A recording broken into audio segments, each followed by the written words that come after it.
break up with you. I don't love you. Vikram, I'm so sorry. But please let me go. Vikram,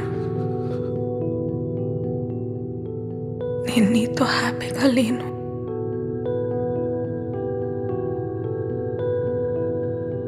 ఆ రోజు నువ్వు నన్ను సడన్గా kiss చేసావు. దాని తర్వాత ఏం అర్థం కాలేదు. సడన్గా ఏదేదో జరిగిపోయింది. కానీ I can't do this anymore Vikram. నా లైఫ్లో నాకేం కావాలని ఒకసారి ఆలోచించుకోవాలి. లేకపోతే ఊపిరి ఆడట్లేదు.